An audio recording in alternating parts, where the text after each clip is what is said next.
Welcome back to the channel. അപ്പോൾ ഇന്നൊരു അടിപൊളി മന്തി റെസിപ്പി കണ്ടല്ലോ. അപ്പോൾ ആദ്യം തന്നെ ഈ ഒരു മന്തി കിറ്റിൽ സൺഫ്ലവർ ഓയിലുണ്ട്, പിന്നെ സ്പൈസസിൻ്റെ ഒരു പൗഡറുണ്ട്, പിന്നെ കെച്ചപ്പ് ഉണ്ട്, ഡ്രൈ ലെമണും ഉണ്ട്, പിന്നെ മാഗി ക്യൂബ്, പിന്നെ റൈസ് നമ്മൾ പൊതിർത്തി ഒരു 1 hour ഒക്കെ ഇട്ടിട്ടുണ്ട്, പിന്നെ പച്ചമുളക്, പിന്നെ ഗാർലിക്ക്, ജിഞ്ചറും, ലെമണ്, ടൊമാറ്റോ, ഒനിയൻ, മല്ലിച്ചപ്പ് ഇതെല്ലാം ഒരു കുറച്ച് വലുതാക്കി കട്ട് ചെയ്തിട്ട് ഇതെല്ലാം വെള്ളം ചേർക്കാതെ അരച്ചെടുത്തിട്ട് കുറച്ച് ഉപ്പും ആവശ്യത്തിന് ഉപ്പും പിന്നെ കുറച്ച് മസാലകൾ, അതായത് chilli powder, garam masala, chicken masala, turmeric, പിന്നെ നമ്മുടെ മാഗി ക്യൂബ് ഇട്ട് കൊടുക്കാം.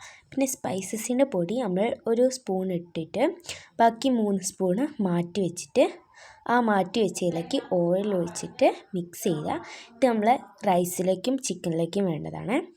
എന്നിട്ട് ഈ മസാല നന്നായിട്ട് മിക്സ് ചെയ്ത് കൊടുത്തിട്ട് മാറ്റി വെക്കാം കേട്ടോ. ഇനി അടുത്തത് ചിക്കൻ എടുത്തിട്ട് ചിക്കനിലേക്ക് മസാലയും ഗ്രേവിയൊക്കെ പിടിക്കാൻ വേണ്ടിയിട്ട് ഈ ഒരു ഫോർക്ക് വെച്ചിട്ട് നമ്മളൊന്ന് ഹോളാക്കി എടുക്കാം. എന്നിട്ട് നമ്മൾ മസാല തേച്ച് വെച്ചിട്ട് ഒന്ന് ഫ്രിഡ്ജിൽ ഒരു 5 മിനിറ്റ് വെക്കുക. എന്നിട്ട് നമ്മൾ ഫ്രിഡ്ജിൽ നിന്ന് ചിക്കൻ എടുത്തിട്ട് നേരെ ഒരു പാൻ ചൂടാക്കിയിട്ട് അതിലേക്ക് കുറച്ച് ഓയിൽ ഒഴിച്ച് കൊടുത്ത് എല്ലാ ഭാഗത്തേക്കും ഓയിലാക്കി കൊടുക്കണേ. ഇങ്ങനെ അതിനുശേഷം നമ്മൾ ചിക്കനെ ഇട്ട് കൊടുക്കുക കേട്ടോ.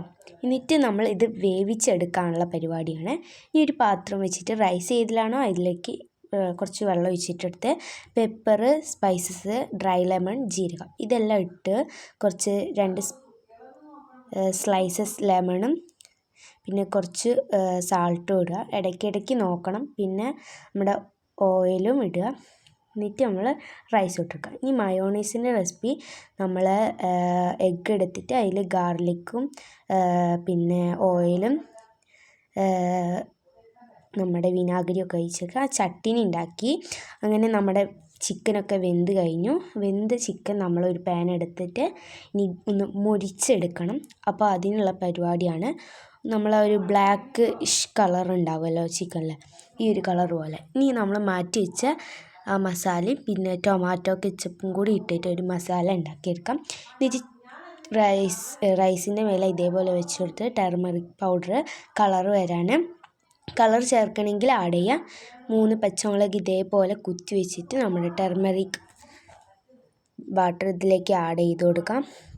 അത് കഴിഞ്ഞിട്ട് സ്മോക്ക് വേണ്ടവർക്ക് ഇട്ട് കൊടുക്കാം. നമ്മുടെ ഈ ഒരു സ്മോക്ക് ചെയ്യാവുന്നവർക്ക് ഇട്ട് കൊടുക്കാം. അങ്ങനെ മന്തി ഇവിടെ റെഡിയായി. കുക്കുംബറും ചിക്കനും ചട്ടിനിയും മയോണൈസൊക്കെ ആയിട്ട് നല്ല അടിപൊളി അറേബ്യൻ മന്തി